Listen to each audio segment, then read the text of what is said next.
असर सिर्फ इंपोर्ट किए हुए सामानों पर नहीं बल्कि आपके सपनों पर भी पड़ रहा है, क्योंकि रुपए के गिरने से विदेश में पढ़ाई का खर्च बढ़ जाएगा। अगर आप फॉरेन में हॉलिडे का प्लान अब तक बना रहे थे तो हो सकता है कि उस पर भी इसका असर पड़े।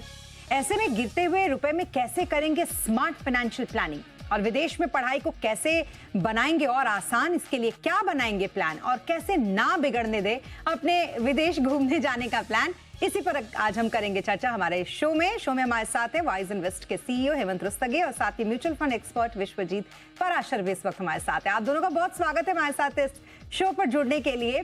और जैसा कि शो की शुरुआत में ही मैंने बताया कि और आप सबको पता है कि रुपया लगातार गिरता जा रहा है, चिंता की बात तो है, लेकिन कुछ ना कुछ सॉल्यूशन तो ढूंढना पड़ेगा, क्योंकि आजकल फॉरेन में हॉलिडे का ट्रेंड तो है ही, साथ में बहुत सारे हमारे यहाँ ऐसे युवा हैं जो अब ये सोचते हैं कि बाहर पढ़ाई करना एक बहुत बेहतरीन ऑप्शन होता है और वो लगातार उसके लिए लगे रहते हैं, लेकिन खर्च तो माँ बाप को उठाना है। उनको अब ये जानना होगा कि अगर वो रुपए में वहां पर पैसे भेजते हैं तो डॉलर अगर महंगा होता जा रहा है तो किस तरीके की प्लानिंग उनको करनी पड़ेगी ताकि उनका पैसा वहां जाकर कम ना पड़े, और पड़े भी तो स्मार्ट तरीके से मैनेज हो सके। अब चलिए सबसे पहले मैं आपसे जानना चाहूंगी हेमंत सर कि रुपए जब लगातार गिरने लगे और विदेश में पढ़ाई भी करना है तो फिर ऐसे में क्या असर पड़ेगा पॉकेट पर? सीता, जैसे आपने बिल्कुल ठीक कहा, सिचुएशन जो है वो काफी अलार्मिंग है, चैलेंजिंग है। स्पेशली अगर हम बात करें उन स्टूडेंट्स की जो बाहर जाके पढ़ते हैं दूसरे देशों में, या फिर जैसा आपने कहा कि जिस तरीके से हमारा लाइफस्टाइल में बदला है और हम जिस तरीके से हम फॉरेन ट्रैवल करते हैं, तो इन दोनों एक्टिविटीज के ऊपर सीधा सीधा असर होता है जब रुपये डेप्रिशिएट करता है। देखिए, पहली बार हम देख रहे हैं कि रुपये जो लेवल है वो 90 को क्रॉस किया है। इनफैक्ट ये थोड़ा सा यहाँ पे समझने की जरूरत है कि इस साल में अगर हम कैलेंडर ईयर की बात करें तो रुपए में 5% की गिरावट ऑलरेडी आ चुकी है। और इनफैक्ट अगर हम देखें कि ये हम बात करें 85 से 90 में, और 80 टू 85 जो लेवल था वो इसके डबल टाइम में लगा था, इससे दुगना समय लगा था। तो हमने देखा कि काफी रफ्तार से रुपया गिरा है, और उसके कुछ कारण है, जैसे यूएस के जो टैरिफ है वो 50% टैरिफ हम दे रहे हैं, ट्रेड में इम्बैलेंस है डेफिनेटली वहां पे, तो एफआई की सेलिंग है, तो इससे रुपया पे दबाव काफी बड़ा है और हो सकता है कि ये दबाव कुछ समय और भी चले। तो आई थिंक इसको सिचुएशन को समझना बहुत जरूरी है। जैसा आपने बिल्कुल सही कहा, ये चैलेंजिंग जरूर है, लेकिन हर चीज का सोल्यूशन है। ऑफकोर्स उसके लिए हमें थोड़ी प्लानिंग करने की जरूरत है। अब क्योंकि हम बात कर रहे हैं एज ए स्टूडेंट बाहर जाके पढ़ने की या फिर बाहर जाके ट्रैवल करने की, तो जाहिर सी बात है कि हमें रुपये को अगर मान लीजिए यूएस डॉलर में कन्वर्ट करना है तो अभी हमें 90 रुपए से ज्यादा देना पड़ेगा $1 लेने के लिए। तो ऑब्वियसली उसका सीधा सीधा असर आपके एक्सपेंसेस पे होगा। अगर हम स्टूडेंट्स की बात करें स्मिता यहाँ पे, तो जो हमारे खर्चे जो हम कर रहे हैं, मान लीजिए हम यूएस डॉलर्स में कर रहे हैं, तो अगर वो उतना भी रहे तब भी हमारी कॉस्ट बढ़ रही है। तो एक तरीके से ये जो रुपये डेप्रिसिएशन है एक हिडन इन्फ्लेशन है स्टूडेंट्स के लिए, और उसका असर उनके जो रोजमर्रा के खर्चे हैं उनके ऊपर पड़ेगा। ओवरऑल जो कॉस्ट जो है, जैसे मैंने कहा कि इस साल में ही 5% से ज्यादा बढ़ चुकी है। लेकिन अच्छी बात यह है कि क्योंकि ये सिचुएशन है हमारे सामने, इसको फेस करना है, तो अभी जो सिचुएशन है मे बी उस पर हम बहुत ज्यादा कुछ नहीं कर सकते, लेकिन आगे के लिए हम प्लान कर सकते हैं डेफिनेटली। उसके लिए कुछ डेफिनेटली स्टेप्स होते हैं कि आप अच्छे से अपनी फॉरेक्स को मैनेज करें, आप फॉरेन में एक अकाउंट खोलें, और कुछ और स्टेप्स हैं जिनको आप लेके इस सिचुएशन को हैंडल कर सकते हो। लेकिन ये अलार्मिंग है, ये समझने की जरूरत है कि इस पे पेरेंट्स का, और अगर आप बाहर ट्रैवल कर रहे हैं तो पूरा उसके ऊपर ध्यान देने की जरूरत है कि किस तरीके से इसको टैकल किया जाए। बिल्कुल, और सिर्फ अलार्मिंग इसके लिए ही नहीं है अब, क्योंकि जैसा कि शो की शुरुआत में भी मैंने भी कहा और आपने भी कहा कि एक लाइफस्टाइल का हिस्सा होता जा रहा है कि बाहर घूमने जाएं, और लाइफस्टाइल के हिस्से के साथ साथ लोगों की जो इच्छाएं हैं वो भी बढ़ने लगी हैं। ऐसे में पराशर जी, जब भी हम कहीं घूमने जाने का प्लान करते हैं, खास करके ऐसी जगह पर जाते हैं जहाँ पर करेंसी डॉलर हो, तो पहले तो हम ये देखते हैं कि टिकट सस्ते हैं। अच्छा, टिकट सस्ते हैं तो फिर लगता है होटल चलो चेक कर लेते हैं, फिर लगता है होटल भी बजट में आ जाएगा, फिर उसके बाद हम बैठ के ये कैलकुलेट करते हैं कि हमारा रुपया वहां पर होगा कितना, और फिर ये पता चलता है कि अगर आप 3 या 4 लाख रुपए भी लेके जा रहे हो तो उसकी वैल्यू कोई ज्यादा नहीं है आपके लिए। आप एक नॉर्मल वहां से हॉलीडे मनाकर आओगे, ऐसा नहीं होगा कि आप बड़ी सारी शॉपिंग करके भी आ रहे हो और बड़ी जगह पे आप घूम भी ले रहे हो।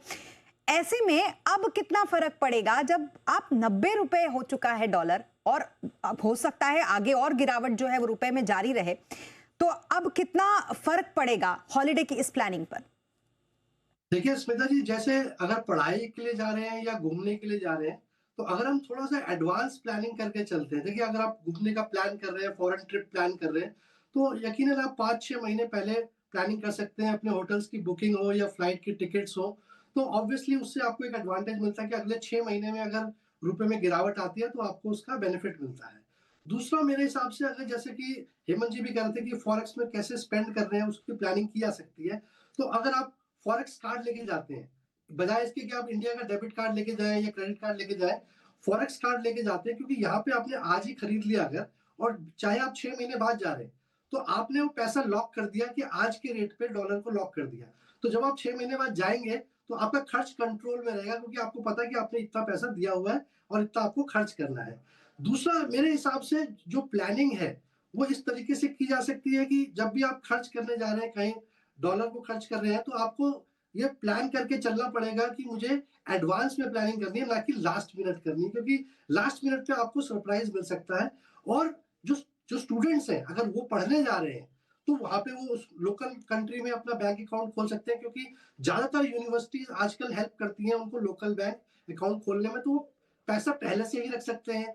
अगर ट्यूशन फीस देनी है, कोई बड़ी अमाउंट है, तो बैंक फॉरवर्ड कॉन्ट्रैक्ट्स होते हैं कि आप बैंक के पास जाएँ, तो आज के हिसाब से आपको आइडिया है कि 6 महीने बाद मुझे इतनी फीस देनी है, तो आप उसको लॉक कर देते हैं, उस प्राइस को, डॉलर को, और 6 महीने बाद वो फीस बैंक अपने आप ट्रांसफर कर देता है वो यूनिवर्सिटी के अकाउंट में। तो ये 2-3 तरीके जो हैं, फॉरेक्स कार्ड है, बैंक फॉरवर्ड कॉन्ट्रैक्ट है, या फिर एडवांस प्लानिंग है, इन 3-4 चीज़ों का अगर आप सहायता लेंगे, तो आप इस वॉलेटिलिटी से बच सकते हैं। पर आपको ये भी ध्यान रखना है कि अगर आपने बहुत एडवांस लॉक कर दिया है, तो कहीं न कहीं बैंक का जो ब्याज है वो आपको नहीं मिलेगा, तो उसके लिए भी आपको सोच के चलना है कि 3-4% जो मिलता है वो शायद ना मिल पाए।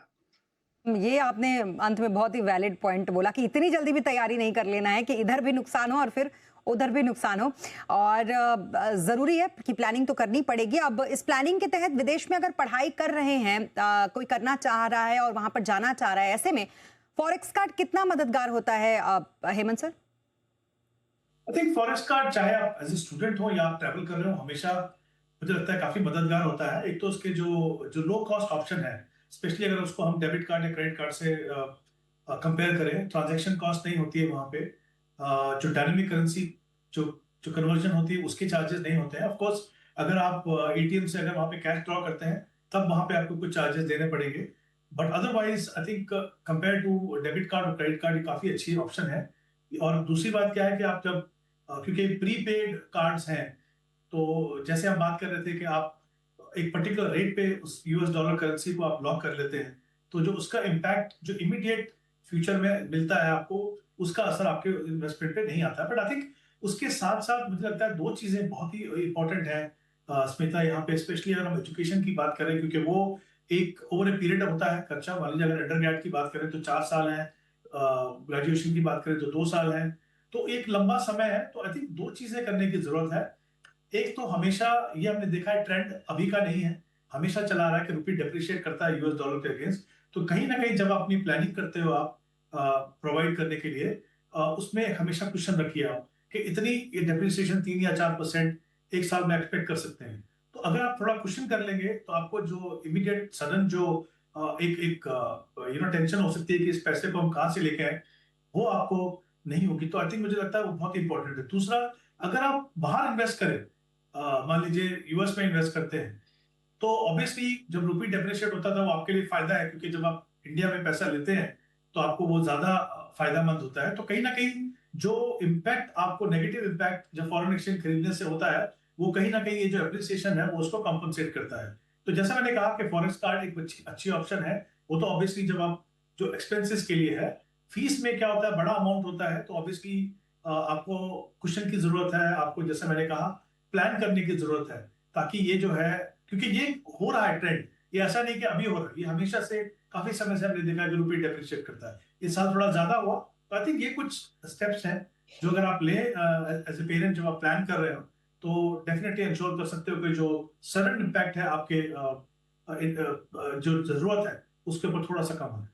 बिल्कुल। और आजकल हम ये देखने भी लगे हैं कि ये टेंडेंसी जो प्लानिंग की है वो बहुत अच्छी लोगों के अंदर आ गई है। आप खुद भी देखते होंगे, कई बार कॉलर्स हमसे जो सवाल पूछते हैं उसमें बच्चों की पढ़ाई भी डालते हैं और कई बार स्पेसिफिकली मेंशन करते हैं कि विदेश में पढ़ने जाने पर कितना खर्च उसको लगेगा।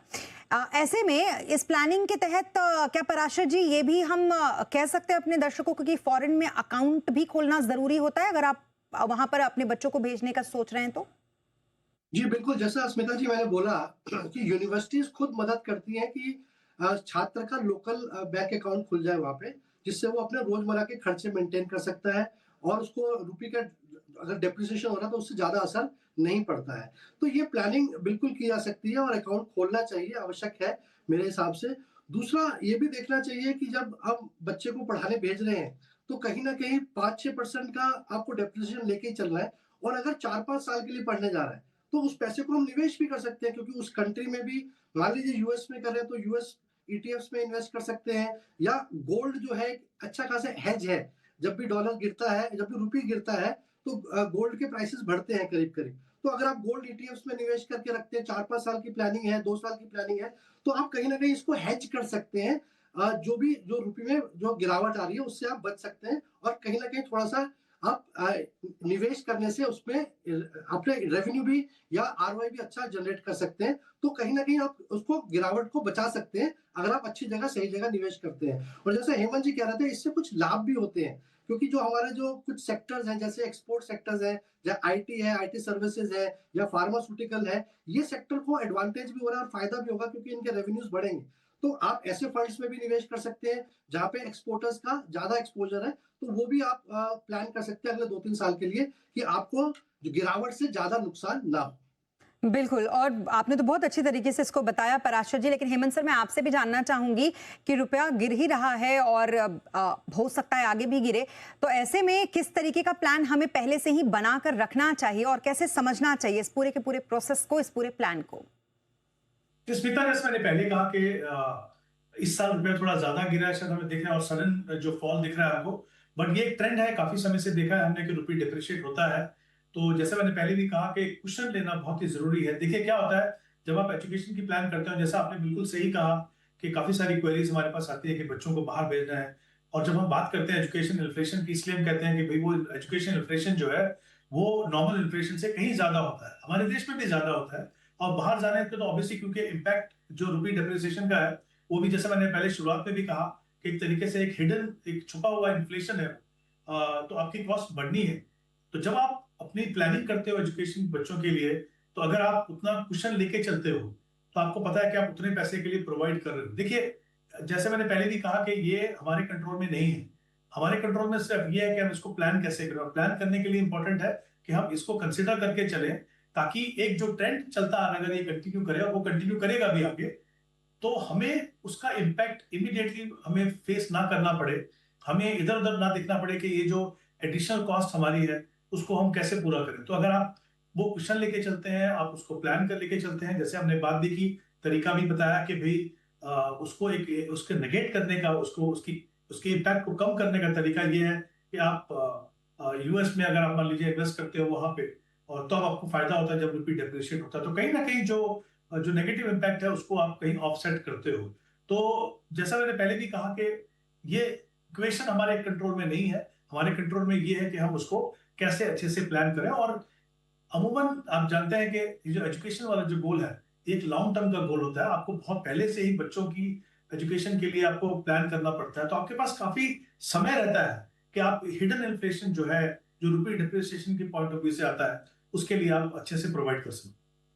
बिल्कुल। और ये आपके सामने, क्योंकि रुपया धड़ाम है तो आपको प्लान बना लेना चाहिए, इसीलिए बना लो प्लान। हमने ये आपको बताया है और मुझे लगता है कि ये काफ़ी आपके लिए फ्रूटफुल रहेगा अगर आप इस चीज़ को फॉलो करते हैं, क्योंकि आगे भी हो सकता है कि डिप्रिसिएशन जो है वो रुपए में जारी रहे। यहाँ वक्त हो गया एक छोटे से ब्रेक का। ब्रेक के बाद लेंगे कुछ कॉलर्स के सवाल, लेकिन रुकेंगे एक छोटे से ब्रेक।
और ब्रेक के बाद एक बार फिर आपका स्वागत है। शो में हम कुछ कॉलर्स के सवाल भी शामिल कर रहे हैं। तो पहले कॉलर हमारे साथ जुड़ चुके हैं फोन लाइन पे, कपिल बताएं क्या सवाल है आपका। जी मैम, मेरा जो SIP चल रहा है उसका थोड़ा रिव्यू करना था। जो कि पहला जो है जी SBI स्मॉल कैप जी 1500 की SIP है, और फ्रैंकलिन प्राइमा फंड जो है उसमें 4000 की SIP है। बिल्कुल, आपका पोर्टफोलियो है हमारे पास। आपके जो सवाल हैं वो आप पूछ लीजिए। इसमें कुछ रिव्यू करना पड़ेगा या फिर ठीक है, वही चेक करना था मेरे को। ओके हेमंत जी, बड़े सिस्टमैटिक तरीके से इन्होंने अपना पूरा निवेश कर रखा है, जहां पर अभी तक 16,500 के SIP ये करते हैं, लेकिन PPF से लेकर LIC जीवन सरल से लेकर LIC जीवन साथी तक हर चीज इन्होंने ले रखी है। लमसम में फिलहाल इनका टारगेट है 2 लाख का निवेश करने का, और लगभग 20 लाख के आसपास का इनका पोर्टफोलियो वैल्यू भी बन चुका है। क्या सलाह रहेगी इन्हें? जी स्मिता, देखिए जैसा आपने बिल्कुल सही कहा कि इन्होंने पोर्टफोलियो बनाया है, अच्छा बनाया है, वेल डाइवर्सिफाइड, सही स्ट्रेटजी है। SIP से इन्वेस्ट कर रहे हैं करीब करीब 16,500, और अभी का जो करंट वैल्यू है वो करीब 20 लाख है। और इनका जो टारगेट है करीब 3 करोड़ का है। 15 साल का इन्होंने कहा है कि इनके पास समय है, तो उसको देखते हुए इनकी जो स्ट्रेटजी है इक्विटी फंड में SIP से इन्वेस्ट करने की, वो बिल्कुल सही है। इनफैक्ट अगर इनके पोर्टफोलियो को देखें तो इनके पास 2 लार्ज कैप फंड्स हैं, 2 मिड कैप फंड्स हैं, एक फ्लेक्सी कैप फंड है, एक स्मॉल कैप फंड है। थोड़ा सा ओवरलैप है definitely category wise, but category wise मुझे लगता है इन्होंने अच्छा किया। लेकिन जहां तक फंड्स का सवाल है, मुझे लगता है उसमें थोड़े से बदलाव करने की जरूरत है, क्योंकि जो फंड में इन्होंने इन्वेस्ट किया है, मेरा ये मानना है कि उससे बेहतर फंड अगर उनको उन्हीं कैटेगरी में बने रहना है, जैसे मैंने पहले भी कहा कि अच्छा सा डाइवर्सिफाइड पोर्टफोलियो है इनका, डिफरेंट सेगमेंट में एक्सपोजर है, लेकिन अगर थोड़े से फंड्स को थोड़े बदलाव करेंगे तो मुझे लगता है वो बेहतर होगा। जैसे अगर हम मिड कैप की बात करें तो जो इनके एग्जिस्टिंग फंड्स हैं, फ्रैंकलिन प्राइमा और एक्सिस मिड कैप, उससे बेहतर फंड अवेलेबल है, जैसे मोतीलाल ओसवाल मिड कैप और इन्वेस्को मिड कैप, उनको आप कंसिडर कर सकते हो। स्मॉल कैप में मुझे लगता है बंधन स्मॉल कैप एक बेटर ऑप्शन होगी SBI स्मॉल कैप से, और कोटक फ्लेक्सी कैप एक काफी कंसिस्टेंट फंड रहा है, लॉन्ग टर्म ट्रैक रिकॉर्ड काफी अच्छा है, उसको आप कंटिन्यू कर सकते हैं। इसके अलावा इनके पास 2 लार्ज कैप फंड्स हैं, SBI ब्लू चिप और एक्सिस ब्लू चिप। मुझे लगता है over a longer period obviously large cap आपके पोर्टफोलियो का इंटीग्रल पार्ट होना चाहिए, लेकिन उसमें पार्टिसिपेट करने के तरीके दूसरे हो सकते हैं। तो मुझे लगता है कैटेगरी है लार्ज एंड मिड कैप, वो काफी अच्छी कैटेगरी है, उसमें आप लार्ज कैप में भी इन्वेस्ट करते हो, मिड में भी इन्वेस्ट करते हो। तो इनकी जगह पे अगर आप पारंपरिक फ्लेक्सी कैप देख लें या फिर Kotak large and mid cap, वो 2 फंड्स देखें। तो जैसे मैंने कहा कि पोर्टफोलियो में डाइवर्सिफिकेशन लेवल सही है, ओवरलैप कम करने के लिए थोड़े फंड्स हमने डिफरेंट दिए हैं, डिफरेंट स्ट्रैटेजीज के, और बेहतर फंड्स हैं, तो शायद ओवरऑल इनको मदद करेगा। मेरे हिसाब से जो इनकी करंट इन्वेस्टमेंट है, अगर हम 12% का रिटर्न मान के चले तो करीब करीब 2.25 करोड़ का कॉपस बना पाएंगे। और जो 2 लाख उनको इन्वेस्ट करना है, वो जैसे मैंने कहा अगर कंसिडर करते हैं तो मोतीलाल ओसवाल मिड कैप और Kotak large and mid cap, उन दोनों में 1-1 लाख रुपए वो इन्वेस्ट कर सकते हैं। बिल्कुल, तो ये रही आपके लिए एक बेहतरीन स्ट्रैटेजी हेमंत जी की तरफ से, जिसको आप आराम से अपने स्ट्रैटेजी में शामिल कर सकते हैं, और फिर आपके लिए हैप्पी इन्वेस्टमेंट की जर्नी। एक और कॉलर हमारे साथ इस वक्त योगेश जुड़ चुके हैं फोन लाइन पे। योगेश जी पूछिए, क्या सवाल है आपका? नमस्कार मैम। नमस्कार। मेरा पोर्टफोलियो में 10 अलग अलग SIP चल रही हैं, अलग अलग फंड हाउस की। पोर्टफोलियो वैल्यूएशन 65 लाख है, और मेरा 12 इयर्स का होराइजन है, at present 52 years. Target is 10 CR। Okay. और मेरा जो 2 फंड्स हैं, JM flexi cap and quant flexi cap, इनकी परफॉर्मेंस के बारे में स्पेशली प्लीज एक्सपर्ट्स अगर बता पाएं, शुड आई कीप कंटिन्यू और should I switch to some other one? Okay, बिल्कुल, हम इन दोनों फंड्स के बारे में और बाकी आपके ओवरऑल पोर्टफोलियो के हेल्थ के बारे में भी बात बताएंगे आपको। पराशर जी, मैं चाहूंगी कि आप थोड़ा सा चेक कीजिए, बताइए क्या करना चाहिए इन्हें। बिल्कुल, देखिए योगेश जी, अगर हम आपका ओवरऑल पोर्टफोलियो देखते हैं तो करीब करीब 29-30% का एक्सपोजर स्मॉल कैप कैटेगरी में है, वहीं पर 2 लार्ज कैप है और 3 फ्लेक्सी कैप फंड्स हैं। तो कहीं ना कहीं सेम ही कैटेगरी के फंड्स कुछ ज्यादा हैं, तो मेरे हिसाब से हमें थोड़ा और बेहतरीन डाइवर्सिफिकेशन की आवश्यकता होगी। डिफरेंट कैटेगरीज को हम ऐड कर सकते हैं ताकि हमें और डिफरेंट एक्सपोजर मिले। अगर हम आपके फंड्स की बात देखें तो जो 2 स्मॉल कैप फंड्स हैं, तो मेरे हिसाब से HSBC स्मॉल कैप फंड से निकल सकते हैं। वहीं पर हम देखें कि ओवरऑल पोर्टफोलियो में कोई भी वैल्यू स्टाइल फंड नहीं है, तो आईसीआईसीआई प्रूडेंशियल का वैल्यू स्टाइल फंड ले सकते हैं। एक डिफरेंट एक्सपोजर भी होगा, डिफरेंट कैटेगरी हमारे पोर्टफोलियो में ऐड हो जाएगी। और इसके अलावा देखें, जो आपने बिल्कुल सही सवाल पूछा कि 2 फ्लेक्सी कैप फंड्स हैं, उनकी परफॉर्मेंस आपको ठीक नहीं लग रही है, तो वहां से मेरे हिसाब से निकला जा सकता है, स्विच किया जा सकता है। तो क्वांट फ्लेक्सी कैप से निकलकर हम एक एचडीएफसी का मिड कैप फंड ले सकते हैं, क्योंकि ओवरऑल पोर्टफोलियो में कोई प्योर मिड कैप फंड नहीं है।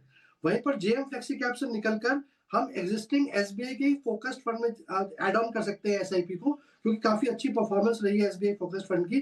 तो और ज्यादा फंड्स को ऐड करने का भी कोई ज्यादा लाभ नहीं है।